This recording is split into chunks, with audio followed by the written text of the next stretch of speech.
Sebelum ceramah dimulai, ada pepatah mengatakan tak kenal maka tak.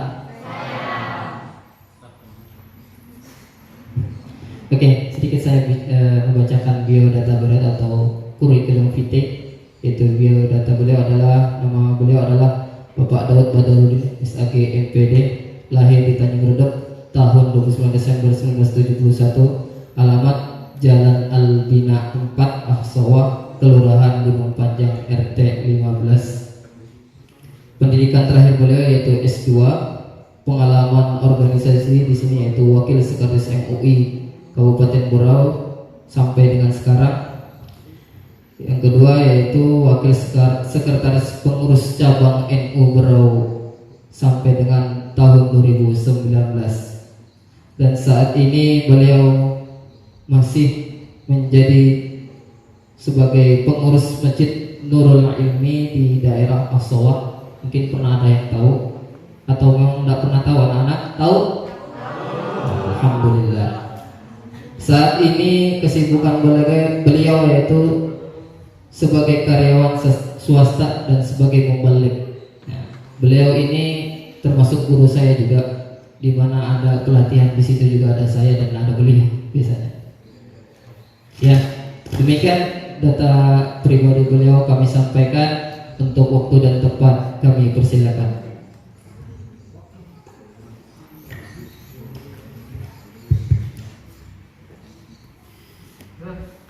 Bismillahirrahmanirrahim. Assalamualaikum warahmatullahi wabarakatuh.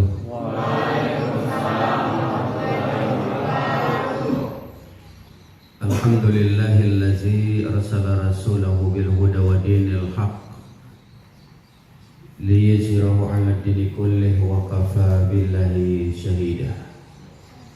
Asyhadu an la ilaha illallah wahdahu la syarika lah wa asyhadu anna Muhammadan abduhu wa rasuluhu la nabiyya ba'dah. Allahumma salli ala Muhammadin wa ala alihi wa sahbihi wa mawala amma ba'd. Qala Allah ta'ala fi kitabil karim, a'udzu billahi minasy syaithanir rajim. Ya ayyuhallazina amanu taqullaha haqqa tuqatih wa la tamutunna illa wa antum muslimun. Yang saya hormati kepala sekolah SMK Marib beserta Bapak Ibu Dewan Guru yang insyaallah dimuliakan Allah Subhanahu wa taala, anak-anak, adik-adik, siswa SMK Ma'arif yang insyaallah juga dirahmati Allah Subhanahu wa taala. Amin. Puji syukur kita panjatkan kehadirat Allah Subhanahu wa taala yang dengan limpahan rahmat karunia hidayah yang diberikan kepada kita sekalian hingga sampai dengan detik ini Allah masih memberikan banyak kenikmatan kepada kita sekalian, khususnya nikmat iman Islam, waktu luang dan kesempatan, sehingga kita bisa menjalani 4 hari English Boarding School ini yang mudah-mudahan harapannya selama 4 hari kita bersama-sama mengikuti kegiatan ini, apa yang tadi disampaikan oleh Bapak Kepala Sekolah, ada bekas yang kemudian membias kepada pribadi-pribadi anak-anakku sekalian. Salawat dan salam kepada Rasulullah mudah-mudahan selalu tersampaikan kepada junjungan kita Nabi Allah Muhammad sallallahu alaihi wasallam. Berkat perjuangannya, pengorbanannya, mujahadahnya, Islam sampai kepada kita sekalian. Majelis yang dirahmati Allah Subhanahu wa taala,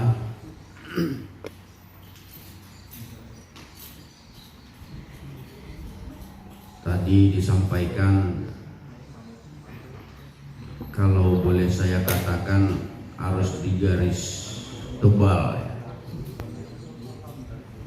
Apa kira-kira pesan kepala sekolah tadi? Poin pesan yang disampaikan oleh Bapak Kepala Sekolah tadi apa yang mesti kita garis tebalin?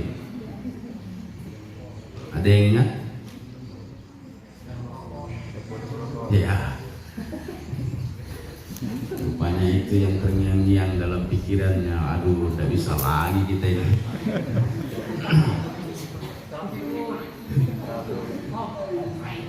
Jadi bersyukur di SMK Marib mungkin tidak ada guru yang killer ya. Ada.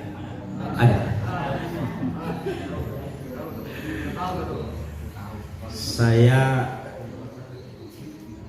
10 tahun jadi guru dari 96 sampai 2006. Sempat mengawal SMK Muhammadiyah, wakil kepala sekolah bagian kesiswaan. Yang mungkin pada waktu itu saya lah yang disebut killer ya. Jadi kalau sudah masuk ruangan halaman itu siswa SMK itu mendengar suara Vespa saya itu sudah pada nyindir, malaikat datang.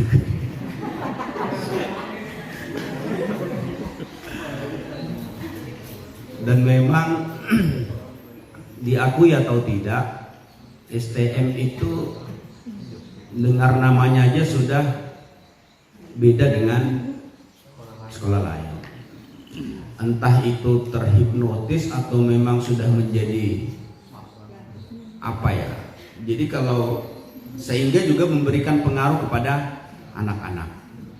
Jadi merasa STM itu ya membanggakan diri lah mungkin dengan segala kelebihan dan kekurangan. Yang pasti yang ditonjolkan itu selain hal-hal yang positif, hal-hal yang negatif juga tidak lebih kurang. Yang namanya rokok adalah kejahatan yang selalu terulang di sekolah, khususnya di STM atau di SMK. Nah, sehingganya lewat apa yang disampaikan oleh Bapak Kepala Sekolah tadi, ini menjadi sebuah nasihat buat kita, khususnya anak-anak. Karena merokok itu ya memang beda pendapat sih. Yang pasti kalau di usia sekolah ada aturan Pak ya, ada aturan yang memang sudah membatasi dan tidak membolehkan. Nah, anak-anakku sekalian yang dirahmati Allah Subhanahu wa taala, kita hari ini sudah berada di penghujung Ramadan. Hitungan itu berapa kita? Hitungan itu berapa?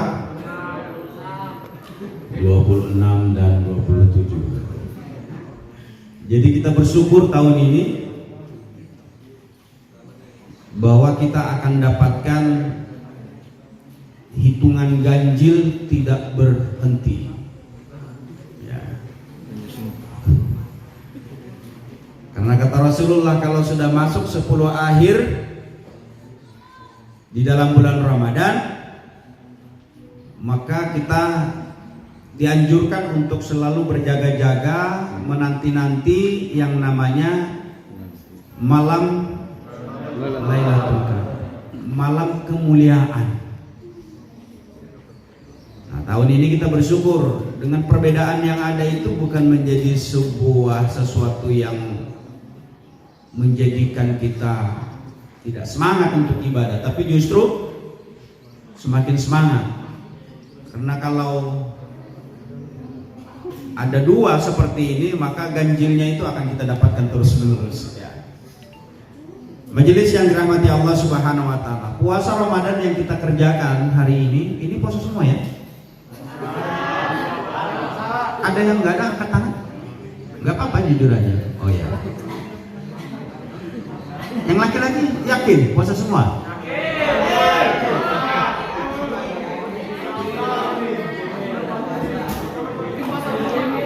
Dijamin ya? Dijamin puasa ya? Jadi itulah yang membedakan ibadah puasa dengan ibadah-ibadah yang lain. Ibadah puasa ini dikhususkan oleh Allah hanya kepada orang beriman. Tidak semua orang bisa melaksanakan yang namanya ibadah puasa. Makanya yang diseru dan dipanggil oleh Allah, ya ayyuhallazina amanu.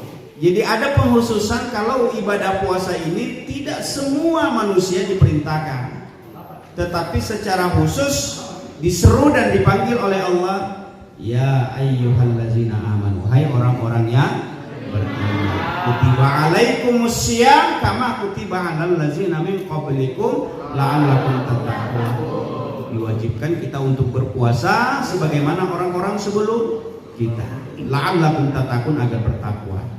Nah, disinilah ketelitian Allah memerintahkan untuk melaksanakan ibadah puasa itu tidak ya ayyuhan nas kata Allah, tidak.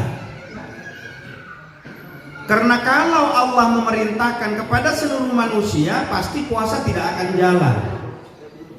Puasa tidak akan bisa terlaksana. Sehingganya Allah seru dan panggil itu khusus kepada orang beriman saja. Makanya ibadah puasa ini beda dengan ibadah-ibadah lain.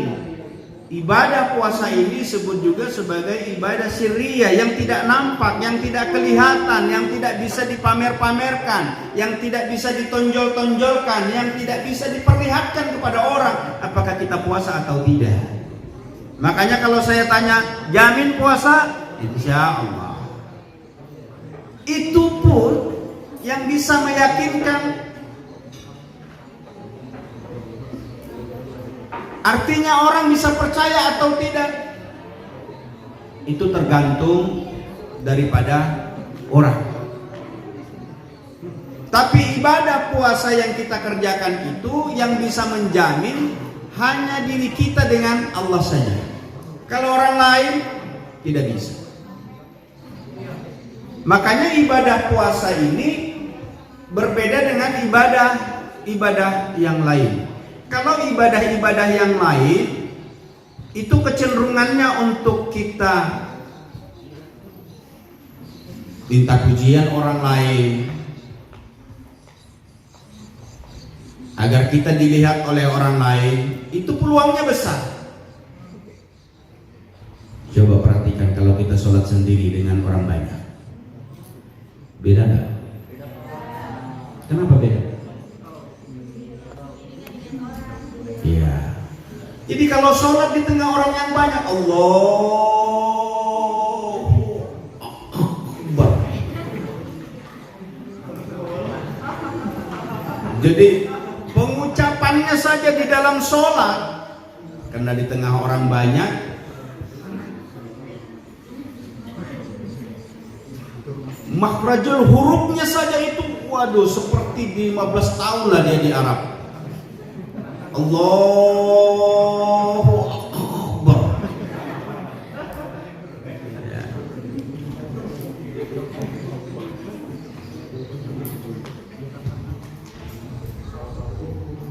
Tapi coba perhatikan kalau sholat sendiri ya. Allahu Akbar. Allahu Akbar. Sambil Allah di mana? Allahu Akbar. Kenapa? Dari yang lihat. Makanya ini butuh pelatihan agar kita tidak terjebak kepada penilaian daripada selain Allah Subhanahu wa taala. Infak dan sedekah, ibadah haji dan umrah, itu peluangnya untuk minta pujian kepada orang lain besar.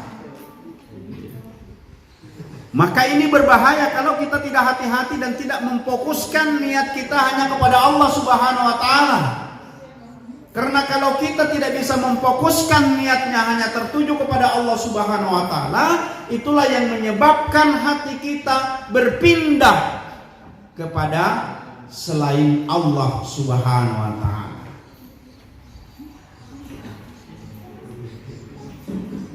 Begitu kotak amal lewat, ya, begitu diambil dompetnya, keluarin, dibuka dompetnya, ada di situ warna hijau, warna biru, warna merah. Sudah diambil, dikeluarkan dari dompet. Yang diambil apa? Warna apa? Abu-abu.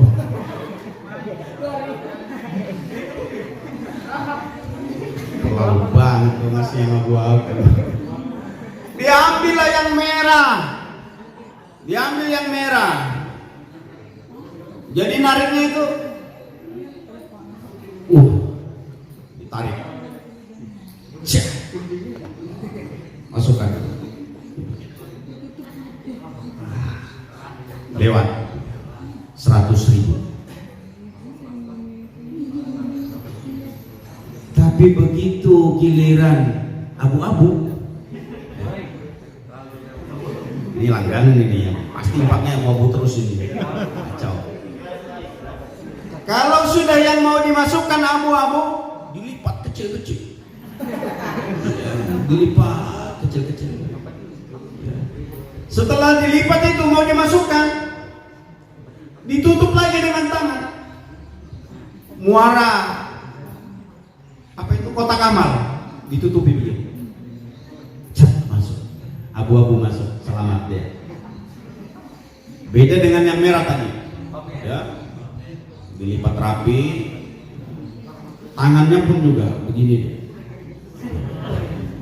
Itu ilustrasi saja. Artinya adik-adik sekalian yang dirahmati Allah Subhanahu wa taala, kecenderungan untuk memindahkan niat kita karena Allah itu besar peluangnya karena selain Allah Subhanahu wa taala. Karena apa? Karena ada manusia yang melihat dan menilai sehingga berubah. Maka ini yang harus kita kondisikan hati kita agar tidak berubah niat kita hanya tertuju kepada Allah Subhanahu wa taala. Zakat, infak dan sedekah, kemudian apalagi kalau ibadah haji dan umroh, sekampung diundang. Tidak ada yang tidak diundang. Selamatan, doa bersama karena keluarga kami akan melaksanakan ibadah haji atau umrah. Maka peluang-peluang seperti ini bisa jadi akan menggeser nilai yang tadinya karena Allah Ta'ala, tetapi akan bergeser kepada lillahi manusia. Nah, majelis yang dirahmati Allah SWT. Tapi giliran puasa yang kita kerjakan ini tidak bisa kita pamer-pamerkan, tidak bisa kita lihatkan. Kita tadi sahur, bapak, ibu, ayah, saudara, adik, kakak, begitu kita ke masjid atau ke sekolah seperti ini, kan tidak diperiksa tas kita. Ada mungkin satu bonggol sisa sahur, ya, apakah kurma 2-3 biji, kan tas kita tidak diperiksa. Atau aqua gelas ada di tas. Nanti begitu pada saat istirahat, izin buang air kecil, kunci rapat-rapat, buka itu tas, ada aqua dan kurma. Siapa kira-kira yang tahu? Enggak ada yang tahu. Kenapa? Karena begitu keluar WC, diambil lagi bajunya lalu dilap bibirnya, dikeringkan lagi seperti orang yang puasa. Padahal dia sudah masuk 3 biji kurma dan 1 gelas aqua. Atau pada saat dikumandangkan azan zuhur, Allahu Akbar, Allahu Akbar, Allahu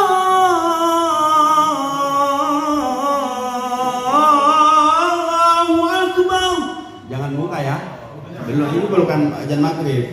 Ini contoh aja. Jadi itu azan zuhur dikumandangkan, berarti apa? Masuk waktu zuhur. Itu terik matahari, panasnya luar biasa, pasti tenggorokan kering, hausnya. Sudah lapar, letih, haus, azan zuhur. Peluang ini. Peluang untuk membasahi tenggorokan. Pada saat kapan membasahi tenggorokan? Pada saat kita membuka keran, siap untuk berwudu melaksanakan sholat. Di sebelah kiri kanan kita ada orang. Pada saat kita berwudu ada teman kiri kanan. Mulailah kita berkumur-kumur. Satu kali kumur-kumur, telan sedikit. Kumur-kumur yang kedua, telan sedikit. Kumur-kumur yang ketiga, telan sedikit lagi. Berarti ada 3 sedikit yang sudah kita telan. Berarti 3 sedikit. 3 sedikit menjadi berapa? 1 gelas.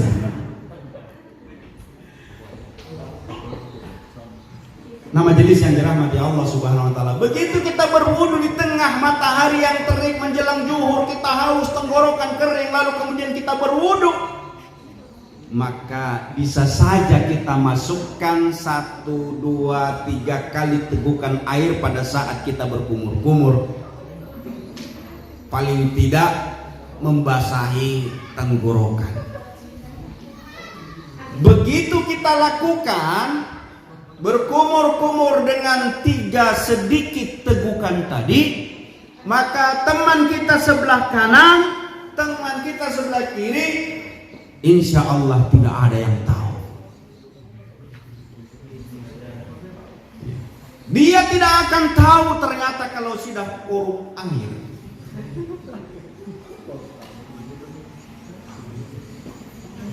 Tapi itu tidak akan dilakukan orang yang beriman. Jadi kalau ada adik-adik yang masih melakukan hal yang serupa, ya itu masih puasa anak-anak. Puasa anak-anak itu seperti itu. Dia belum bisa menjaga apa-apa yang dapat membatalkan ibadah puasanya.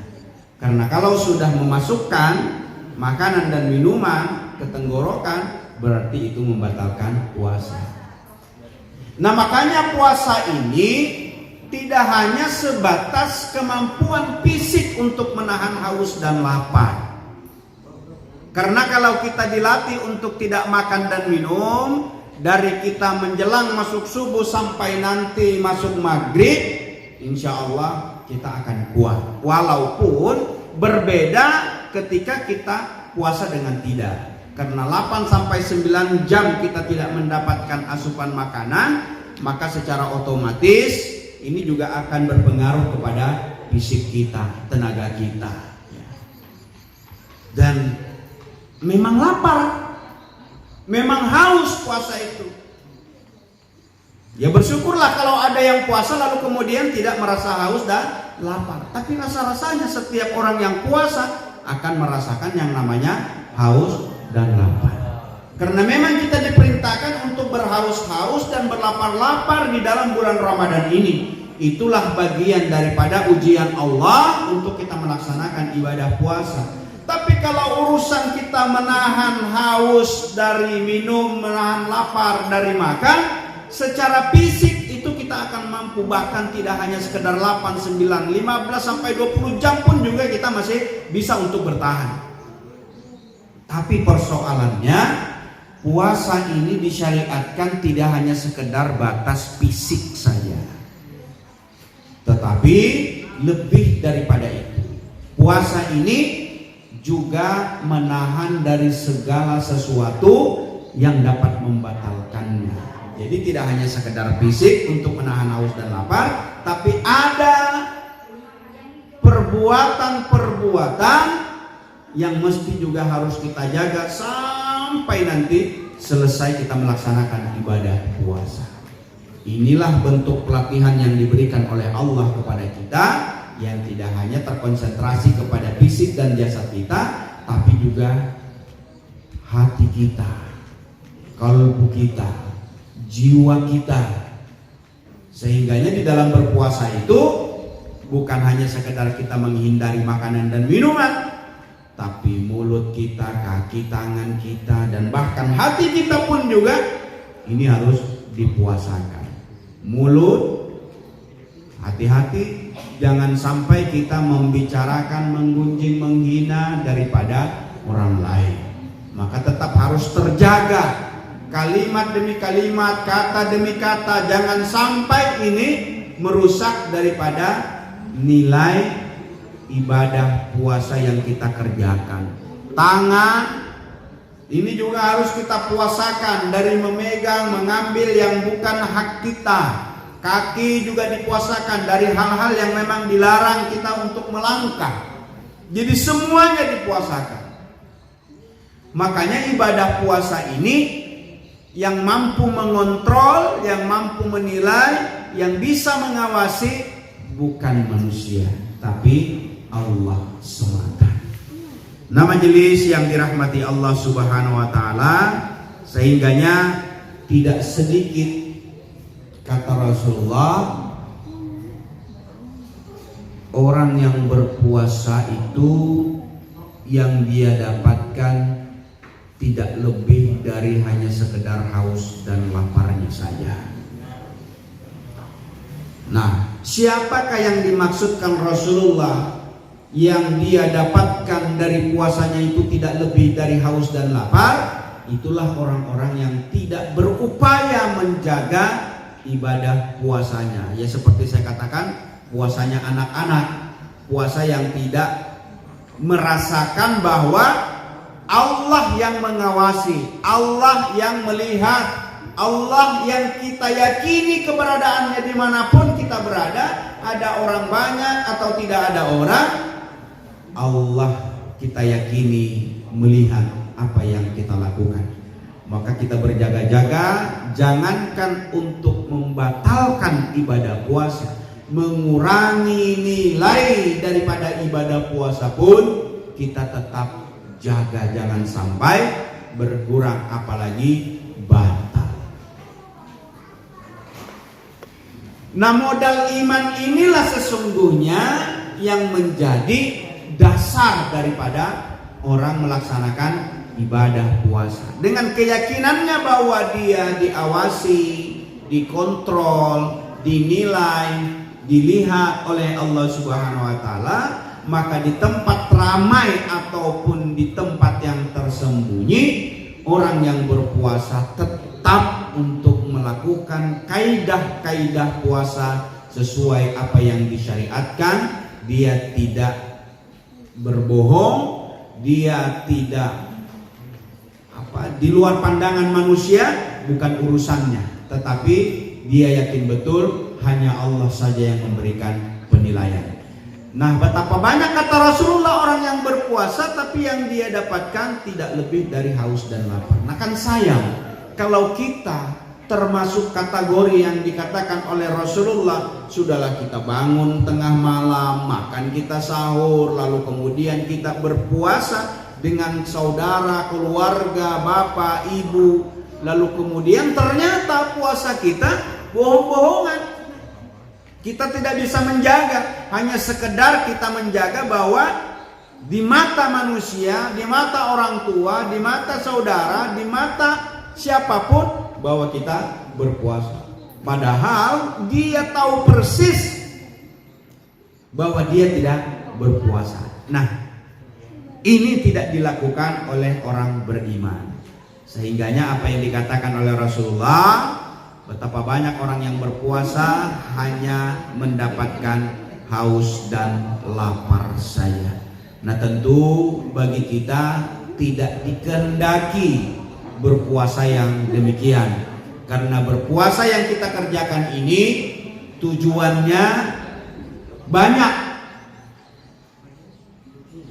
Allah ingin menguji kepada kita yang berpuasa, keimanan yang kita miliki, keyakinan yang kita punya kepada Allah Subhanahu wa taala, ini akan nampak dan terlihat di dalam proses yang kita lakukan di dalam melaksanakan ibadah puasa.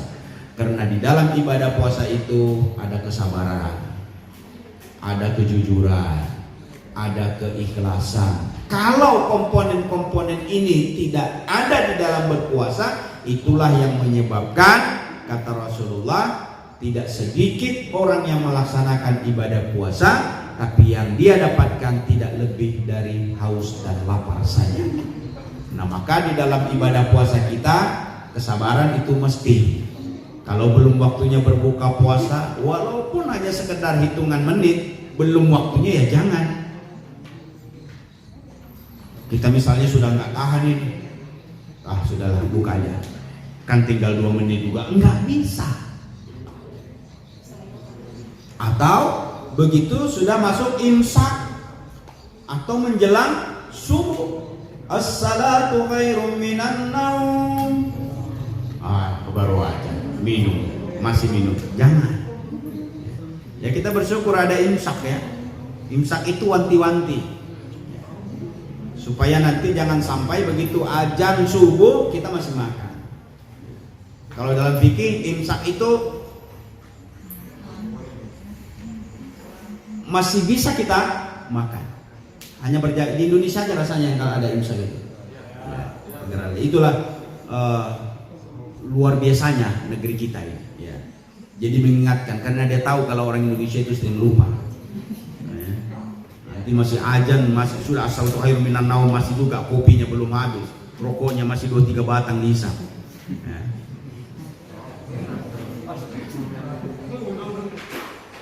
Nah, majelis yang dirahmati Allah Subhanahu wa taala, jadi puasa ini ada kesabaran. Maka kesabaran ini dilatih sedemikian rupa. Kesabaran kita dilatih agar kita tetap dalam ketaatan kepada Allah Subhanahu wa taala. Jadi nggak boleh kalau misalnya walaupun waktunya hanya masih sedikit atau mungkin sudah masuk waktu imsak tadi ya, waktu subuh yang kita awali berpuasa tapi kita masih makan, itu tidak boleh.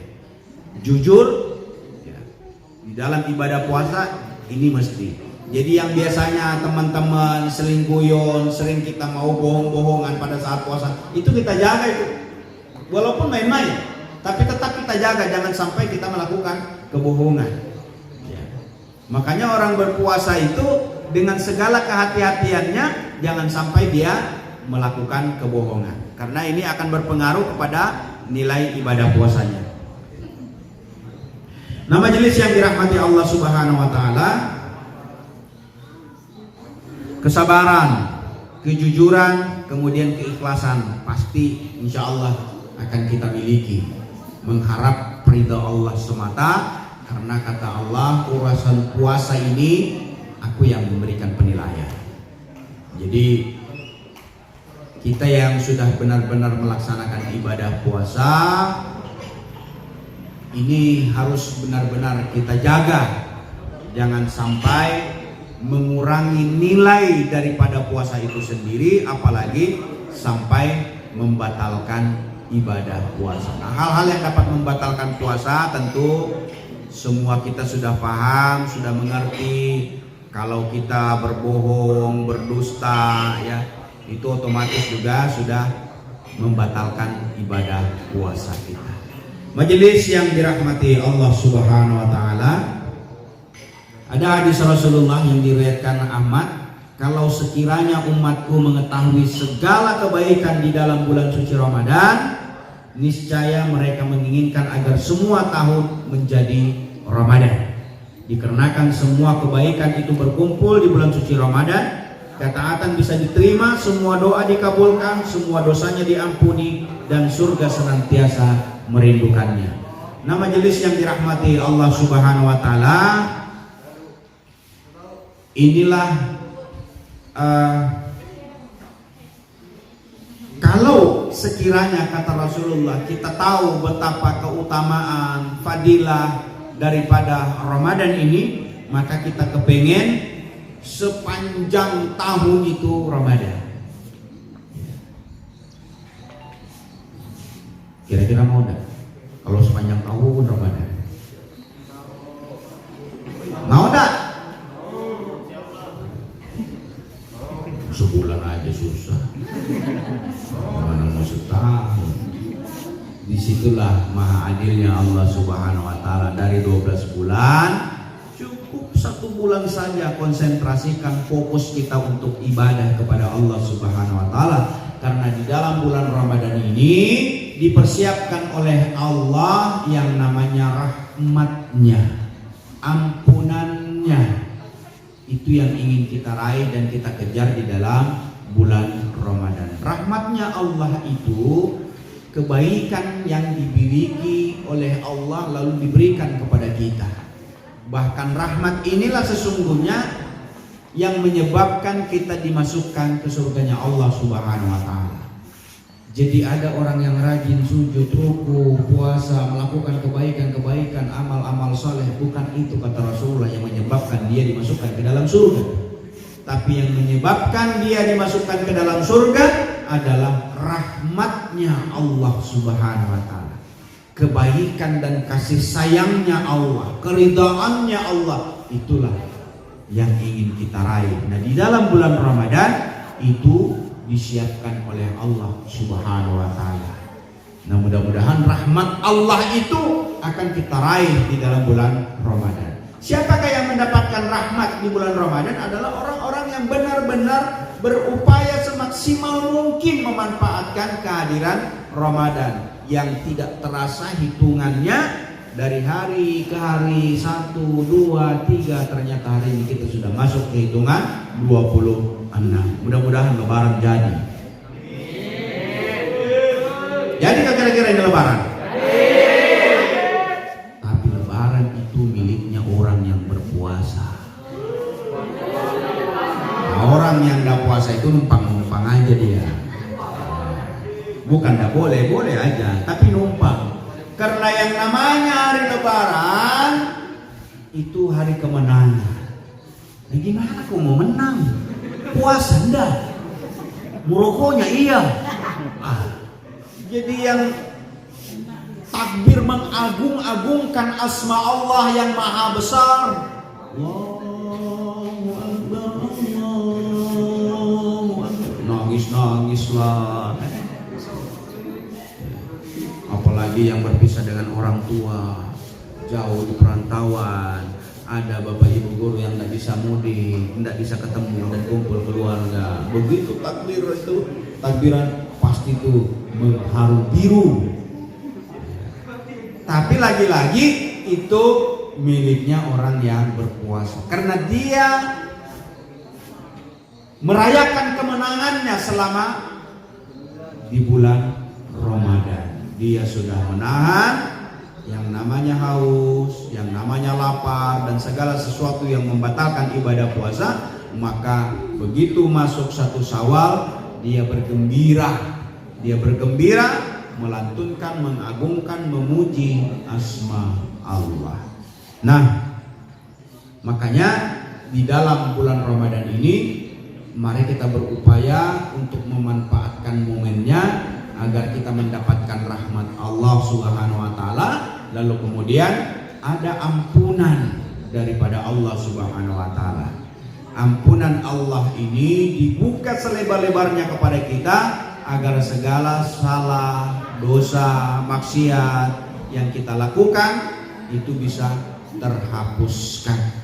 Man sama Ramadana imanan wa ihtisaban. Jadi karena iman orang-orang yang berpuasa itu dihapuskan dosanya di masa yang lalu. Nah, sehingga begitu masuk ke 1 Syawal, dia punya hak untuk merayakan kemenangannya, kemenangan atas godaan nafsunya, godaan syahwatnya, sehingga dia bisa lolos. Lalu dia bergembira di dalam 1 Syawal, itu lebaran Idul Fitri.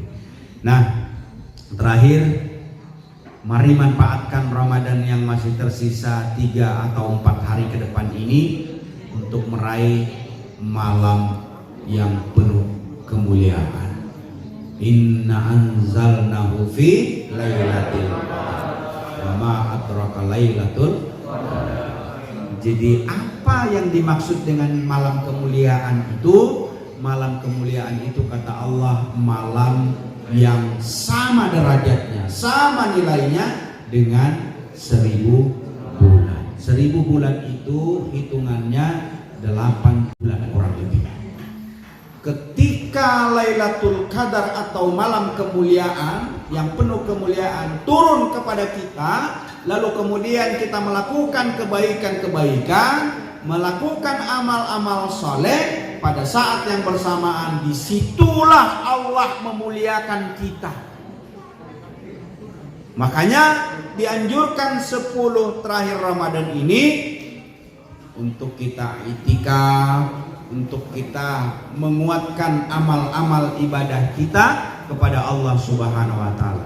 Setidak-tidaknya amalan-amalan rutin yang biasa kita kerjakan ini lebih maksimal. Apa yang pertama? Ibadah sholat kita. Ibadah sholat kita ini dilipat gandakan jumlahnya di dalam bulan Ramadan. Selain 17 rakaat yang fardu yang menjadi kewajiban bagi kita, lalu di bulan Ramadan kita tambah dengan sholat lail, yaitu sholat tarawih. Ada yang mengerjakan 11 dengan witirnya, ada yang mengerjakan 23 dengan witir. Silakan kita pilih yang mana. Yang pasti jumlah rakaat di dalam bulan Ramadan sebagai bentuk pelatihan kita untuk sujud dan ruku kepada Allah Subhanahu wa taala.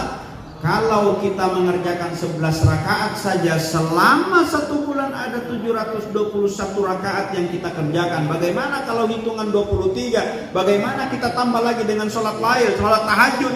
Maka akan jauh jumlahnya. Jadi secara kuantitas itu bertambah hitungannya, dan kita berupaya juga meningkatkan kualitas ibadah sholat kita.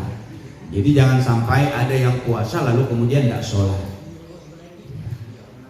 Ini salah. Atau dia kencengin tarawihnya, tapi sholat fardunya hilang. Ini juga keliru, ya.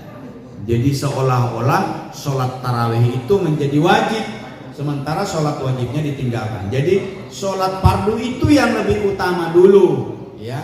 Baru kita mengerjakan sholat sunnah. Nah, di dalam bulan Ramadan, dalam hadis lain, selain man shoma kata Rasulullah, ada man qoma. Jadi sholat kita di malam bulan Ramadan.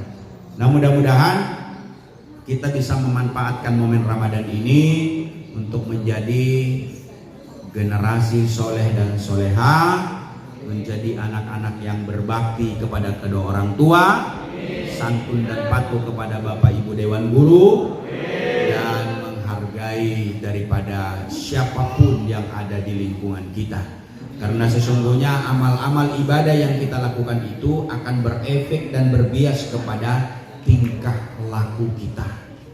Jadi sehebat apapun kepintaran manusia, sehebat apapun ilmu yang dia miliki, kalau tidak mencerminkan akhlakul karimah, akhlak yang baik, etika di dalam pergaulannya, ini ada yang salah. Nah, sehingganya mudah-mudahan melalui Place Boarding School ini mampu memberikan pencerahan kepada adik-adik semua agar di dalam bergaul, di dalam berkomunikasi ini tetap mengedepankan etika, perilaku, akhlak kita.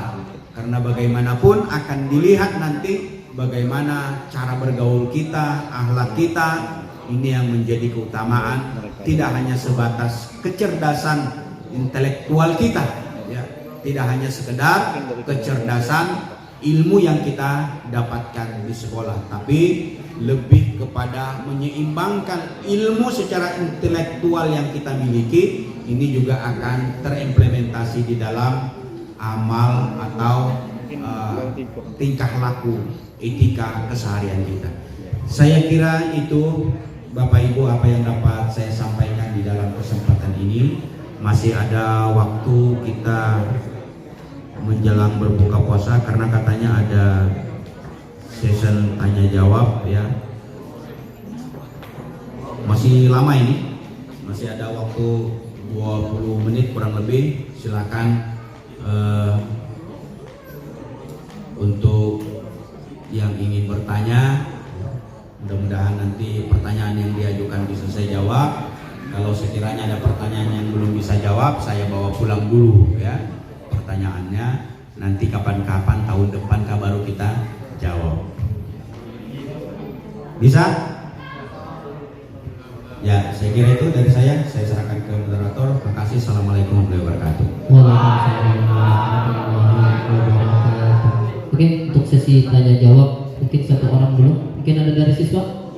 Silakan angkat tangan. Ada? Mungkin malu-malu kucing ini. Ada?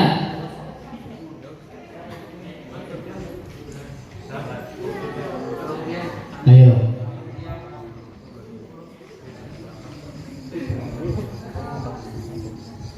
Ada? Nggak ada ya? Ayo ada. Sebutkan nama, kelas, dan halaqah berapa.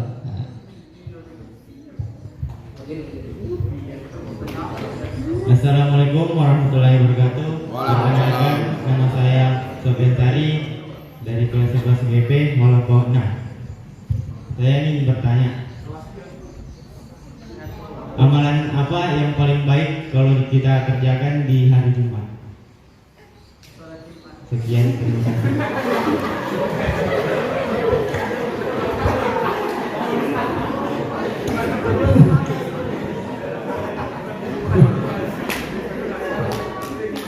Oke, Ustaz, mungkin langsung bisa dijawab saja. Siapa tadi yang jawab itu? Atas nama Sofian Sari, pertanyaannya adalah amalan apa yang terbaik di hari Jumat? Siapa yang bisa jawab? Tadi ada yang jawab tadi.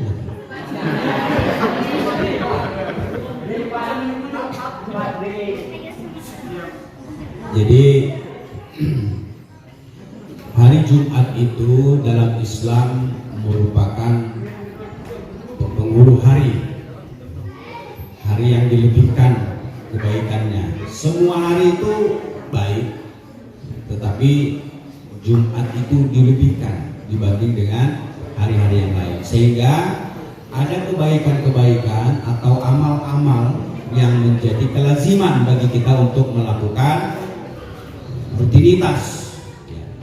Dari banyak pendapat di dalam hari Jumat itu, karena dia merupakan penghulu hari, maka begitu sudah masuk seperti ini, ya, masuk kita Kamis malam Jumat seperti ini, itu sudah ada anjuran-anjuran untuk kita mempersiapkan diri, memperbanyak diri melakukan amal-amal kebaikan di hari yang dilebihkan, termasuk di hari Jumat.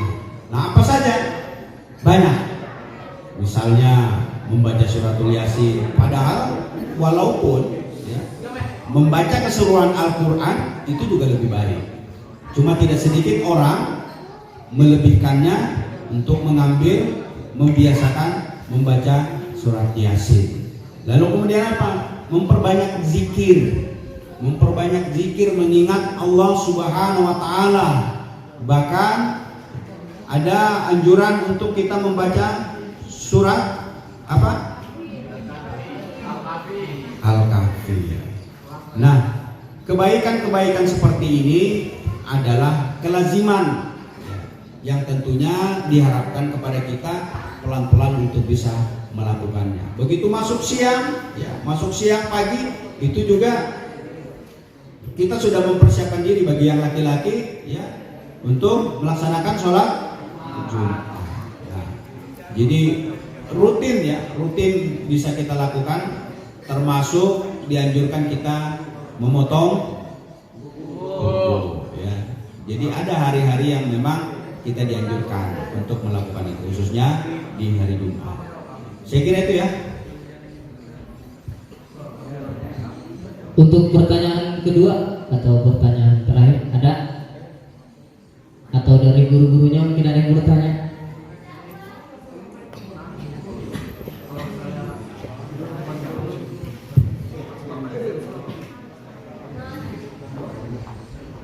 ada. Untuk yang putrinya ada pertanyaan?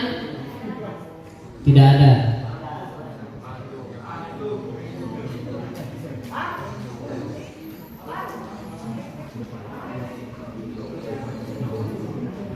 Oke, kita tutup ya pertanyaannya, berarti tidak ada lagi pertanyaannya. Semoga apa yang beliau sampaikan hari ini, pada sore hari ini, bisa kita bawa pulang sebagai tambahan ilmu kita, baik dunia maupun di akhirat. Oke ya, karena sudah tidak ada pertanyaan, mungkin kita akan melangkah ke acara yang berikutnya. Nanti beliau sekaligus Ustaz nanti mohon untuk memimpin doa ya. Oke ya. Ini adalah pengumuman bagi santri maupun khalaqah terbaik pada hari 4 hari dalam menjalani class boarding school. Oke, akan saya sebutkan satu persatu. Mohon maju ya. Untuk runner up khalaqah 7 mohon maju ke depan. Khalaqah 7 salah satunya saja, satu orang saja. Sambung ayat khalaqah 4 satu orang saja di sini. Santri favorit Sofyan Sari di sini saja. Santriwati favorit Hasni, ada Hasni. Oke. Juara 2 cerdas cermat atas nama Irma, khalaqah 7 kelas 10 AKL. Ada Irma. Oke. Juara 1 cerdas cermat atas nama Suardi kelas 11 GP khalaqah 2. Oke.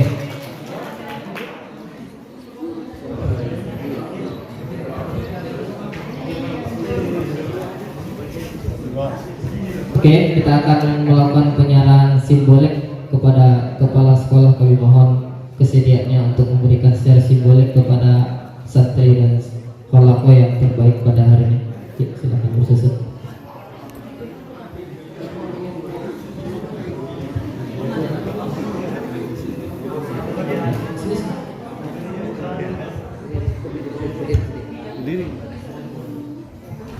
Oke, ini dia disiapkan. Susun rata gini, rata ke sini, rata ke sini.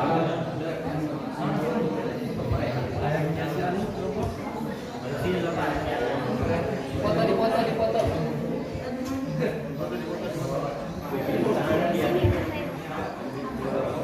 Atas nama Sofyan Sari ya. Khalaqah 7 mana? Khalaqah 7. Sambung ayat khalaqah 4. Khalaqah 4.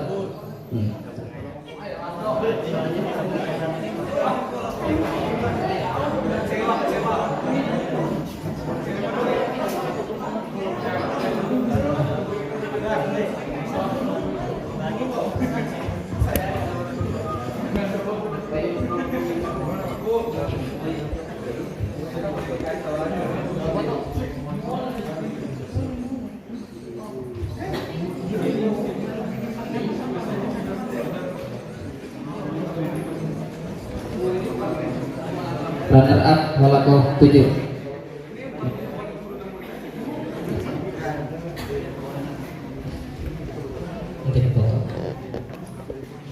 Foto ya. Oke, terus Sofyan Sari, ini santri favorit ya.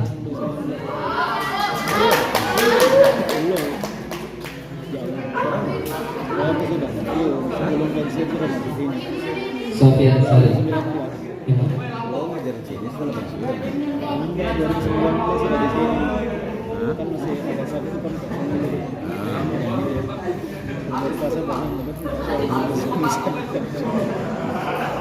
Santri favorit atas nama Hasni. Si Bahrudin. Ya, tapi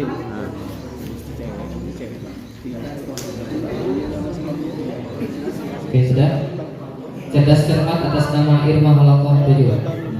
Cerdas cermat. tapi udah pensiun ini. Pensiunnya sempat Oktober barusan.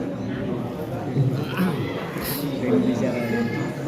Makanya bisa di depan tunggu dulu. Iya, iya. Banyak Dan juara 1 Suwardi. ada waktunya. Puasa aja. Puasa aja. Enggak, istirahat.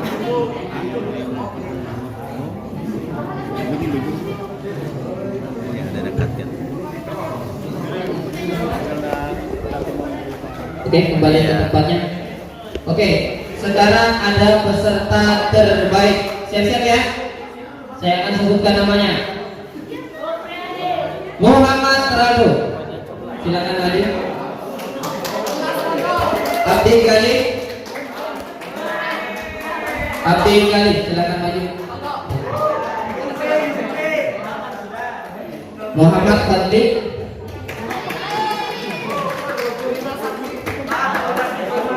Ananda Sahrul. Ananda Sahrul. Anggi dan Intan. Alhamdulillah. Kami mohon Bapak Daud Badarudin bisa menyerahkan Syuting. Intan.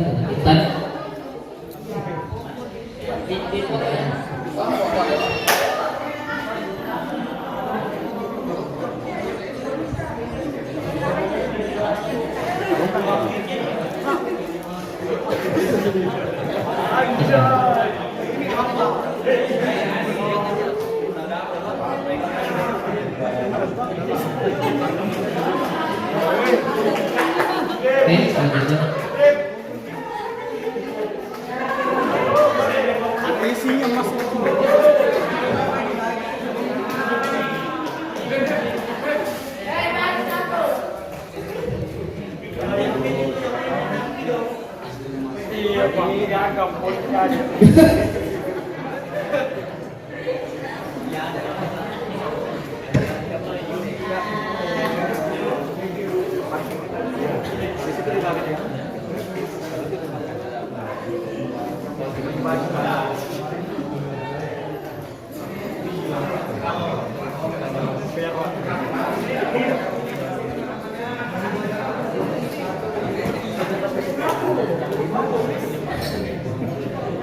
Alhamdulillah.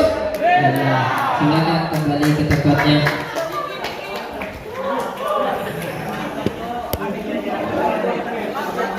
Acara selanjutnya, ayo sama-sama kita harus susun.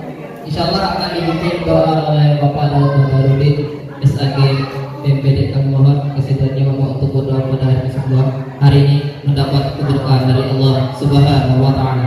Amin.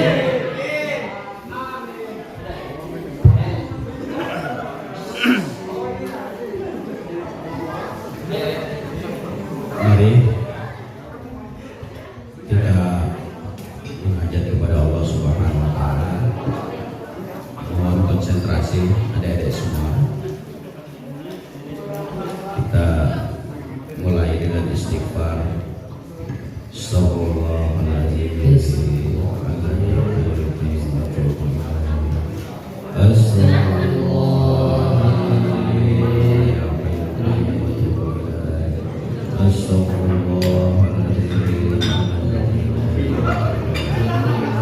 Al-Fatihah. Bismillahirrahmanirrahim. Alhamdulillahirabbil alamin. Ar-Rahmanir-Rahim. Maliki yaumiddin.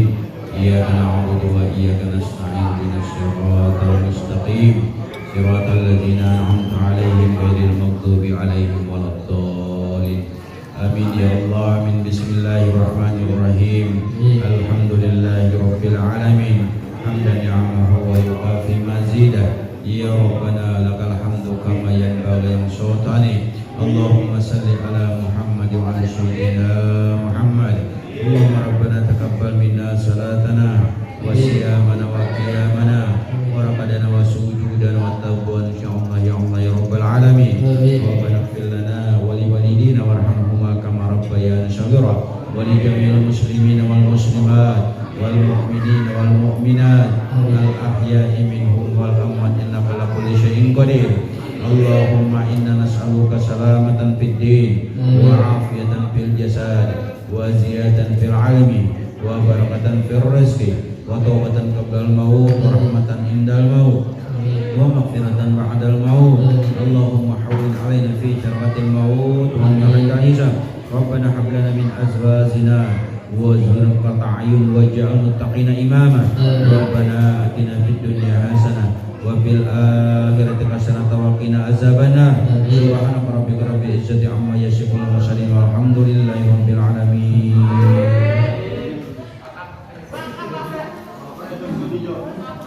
Acara yang terakhir yaitu penutup, yaitu marilah kita sama-sama membaca hamdalah dan doa kafaratul majelis. Alhamdulillahi rabbil alamin, subhanakallahumma wa bihamdika asyhadu an la ilaha illa anta astaghfiruka wa atubu ilaik. Demikian dari saya pembawa acara. Jika ada kesalahan dalam perbuatan maupun penyampaian yang saya sampaikan, saya mohon maaf lahir dan batin. Assalamualaikum warahmatullahi wabarakatuh.